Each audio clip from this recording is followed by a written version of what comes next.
Hello नमस्कार विद्यार्थी मित्रों, वेद डिजिटल एज्युकेशन में आपनु हार्दिक स्वागत छे। आज आपणे धोरण 10 विषय हिंदी नु जे चैप्टर 4 छे, एक प्रश्न 4 उत्तर जेनु स्वाध्याय सोल्यूशन जोवाना छे। तो खास चेनल में नवा चेनल सब्सक्राइब करी, वीडियो लाइक करो, तमारा मित्रों दोस्तों ने शेयर करो और बेल आइकन प्रेस करो।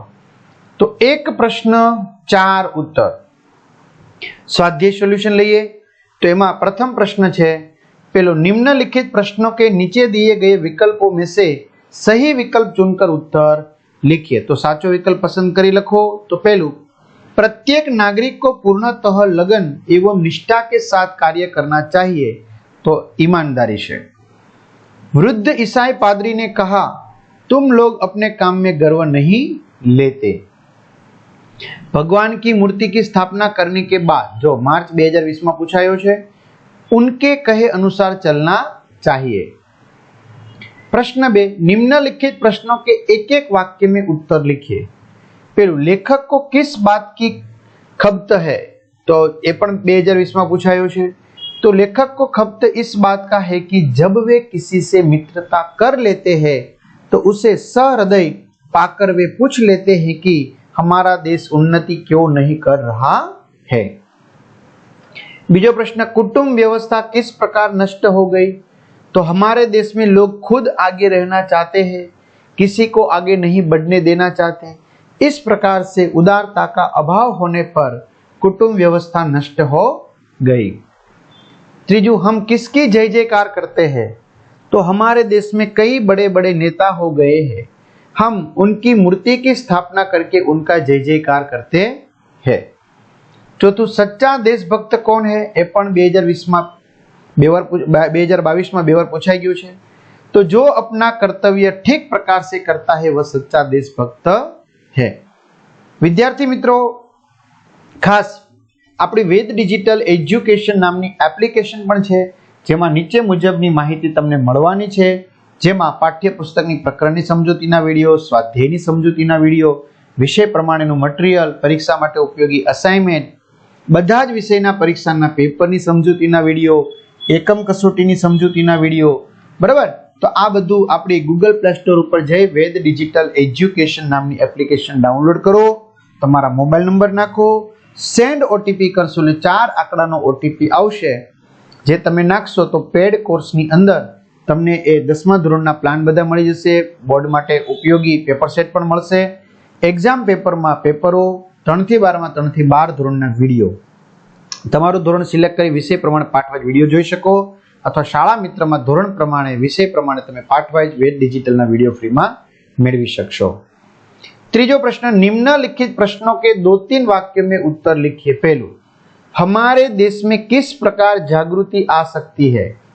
2020 अगस्त में पूछायो छे। तो हमारे देश के लोग अपने काम में गर्व नहीं लेते हैं, इसके अलावा वे अपनी जिम्मेदारी भी नहीं समझते। यहाँ के लोग श्रम का महत्व नहीं पहचानते और स्वयं मेहनत करने से परहेज करते हैं। गुणी और जानकार लोगों में उदारता नहीं है, वे अपनी विद्या दूसरों को बताना नहीं चाहते। यदि इन बुराइयों को दूर कर दिया जाए तो हमारे देश में जागृति आ सकती है। बीजो प्रश्न, मनुष्य समाज को संगठित करने के लिए हमें क्या करना चाहिए? तो मनुष्य समाज को संगठित करने के लिए हमें अपने नेताओं द्वारा बताए हुए मार्ग पर चलना चाहिए और उनके आदेशों के अनुसार अपने जीवन का संगठन करना चाहिए। हमें इस बात का ध्यान रखना चाहिए कि हमारा कार्य क्षेत्र चाहे छोटा हो या बड़ा, हम अपने हर काम ठीक प्रकार से करें। इससे हमारा व्यक्तिगत जीवन संगठित होगा। हमारा व्यक्तिगत जीवन संगठित हो जाने के बाद मनुष्य समाज अपने आप संगठित हो जाएगा। तीसरा, तुम लोगों में उदारता नहीं है, कथन का आशय स्पष्ट कीजिए। तो यहाँ उदारता शब्द का आशय किसी को आगे बढ़ने देने, किसी को अपनी योग्यता दिखलाने का मौका देने, किसी के विकास का मार्ग अवरुद्ध न करने, अपनी विशिष्ट विद्या अपने जीते जी दूसरों को दे जाने तथा जरूरतमंद को काम सिखाने आदि के बारे में उदार दृष्टिकोण रखने से है। हमारे देश के लोगों में यह उदारता नहीं होती, वे दूसरों को आगे नहीं बढ़ने देते, स्वयं ही आगे रहना चाहते हैं। गुणी नवयुवक को अपनी योग्यता दिखाने का अवसर नहीं देते। वे अपनी विद्या भी किसी को नहीं सिखाते और वह उनके साथ ही खत्म हो जाती है। इससे देश और समाज का बड़ा नुकसान होता है और लोगों को उपयुक्त अवसर पाने से वंचित रह जाना पड़ता है। चौथा प्रश्न, निम्नलिखित प्रश्नों के सविस्तार उत्तर लिखिए। पहलू, ईसाई पादरी ने लेखक के प्रश्न का उत्तर किस प्रकार दिया? तो ईसाई पादरी लेखक के विदेशी मित्र थे। उन्होंने लेखक के प्रश्न के उत्तर में कहा कि तुम लोग अपने काम में गर्व नहीं लेते। उन्होंने अपनी बात को स्पष्ट करते हुए कहा कि यहाँ के लोगों की कथनी और करनी में बहुत फर्क होता है।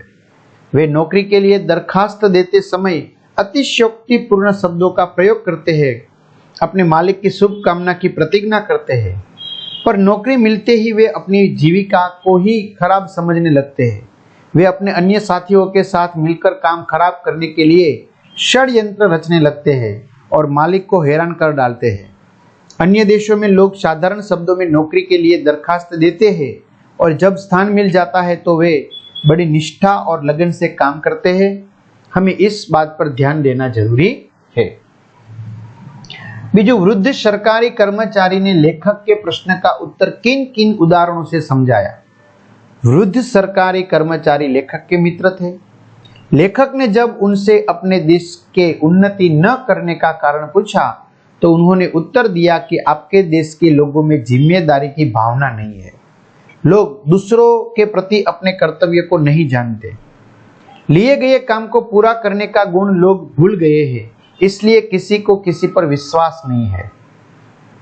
खाने की दावत हो तो मेजबान को यह विश्वास नहीं होता कि मेहमान समय से आएंगे और मेहमान को यह विश्वास नहीं होता कि समय पर जाने से खाना मिल जाएगा।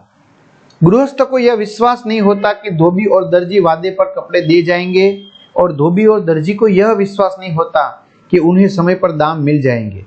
रेलगाड़ी से यात्रा करने वाले को विश्वास नहीं होता कि पहले से बैठे यात्री उसे स्थान देंगे और पहले से बैठे यात्रियों को यह विश्वास नहीं होता कि आने वाला यात्री आने पर व्यर्थ का शोर नहीं मचाएगा। पैदल चलने वालों को यह विश्वास नहीं होता कि आगे चलने वाला व्यक्ति अपना छाता इस तरह खोलेगा कि छाते की नोक से उसकी आंख न फूट जाएंगी। आगे चलने वाले व्यक्ति को यह विश्वास नहीं होता कि पीछे वाला व्यक्ति उसे धक्का नहीं देगा। किसी को किसी पर यह विश्वास ही नहीं कि केले, नारंगी का छिलका या सुई, पिन आदि इन तरह वह न छोड़ेगा जिससे दूसरों को कष्ट पहुंचे। यहाँ के लोग अपनी तात्कालिक सुविधा देखते हैं, दूसरों के प्रति वे अपने कर्तव्यों का अनुभव नहीं करते। तीसरा प्रश्न, एक बड़ी वृद्धा स्त्री ने प्रश्न का उत्तर किस प्रकार दिया? तो एक बड़ी विदेशी महिला का लेखक के परिवार से बड़ा प्रेम था। उन्होंने अपने 40 वर्ष देश की विविध सेवाओं में लगा दिए थे और यहाँ के बारे में उनका अच्छा अनुभव था। लेखक के प्रश्न का उत्तर देते हुए उन्होंने कहा कि भारत के लोगों में उदारता नहीं है, इसलिए वे खुद ही आगे रहना चाहते हैं और दूसरों को आगे नहीं बढ़ाते।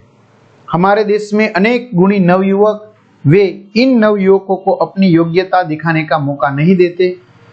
वे अपने गुण दूसरों को नहीं सिखाते और मरने के बाद उनका गुण व्यर्थ हो जाता है। यहाँ अंत तक पिता पुत्र को घर का काम नहीं बतलाता। इसके कारण अनेक कुटुंब नष्ट हो गए। देश में भी यही हालत है। बड़ा छोटों को काम नहीं सिखाता। इसका परिणाम यह हुआ कि लोगों की प्रतिभा धरी की धरी रह जाती है और उसका उपयोग नहीं हो पाता। इस प्रकार अनेक आविष्कार, औषधियां और वैज्ञानिक लुप्त हो जाते हैं। चौथું, देश को कैसे नागरिकों की आवश्यकता है और क्यों, जो आपण बोर्ड में पूछाયેલો છે। तो किसी भी देश की उन्नति उसके गुणी, परिश्रमी, निष्ठावान, जिम्मेदार, उदार तथा विवेकशील नागरिकों पर आधारित होती है। हमारे देश को ऐसे सच्चे और ईमानदार नागरिकों की आवश्यकता है जिनकी कथनी और करनी में अंतर न हो। वे जो काम ले उसे निष्ठा पूर्वक संपन्न करे, साथ ही उन्हें दूसरों के प्रति अपनी जिम्मेदारी का भी एहसास होना जरूरी है। प्रत्येक नागरिक को श्रम का महत्व समझना चाहिए और यह बात मानकर चलना चाहिए कि संसार में कठिन परिश्रम के बिना कभी किसी को कुछ नहीं मिलता है। संसार में जो भी बड़े हुए हैं वे सब अथक परिश्रमी रहे। देश को अथक परिश्रम करने वाले नागरिकों की आवश्यकता है। इसके अलावा नागरिकों में उदारता का गुण होना भी आवश्यक है। उनमें नव युवकों को आगे बढ़ाने की उदारता होनी चाहिए। वे लोगों के काम सीखने में मदद करें। लोग ऐसे हो जो अपने गुण, अपनी कला लोगों को देने में संकोच न करें। देश को ऐसे ही कर्मठ और उदार नागरिकों की आवश्यकता है। तो विद्यार्थी मित्रों, आ रीते स्वाध्याय सोल्यूशन पूर्ण थाय छे। तमारा मित्रों दोस्तों ने खास जाण करजो, सब्सक्राइब करजो। અહીં સુધી રાખીએ। અસ્તુ, જય હિન્દ, જય ભારત।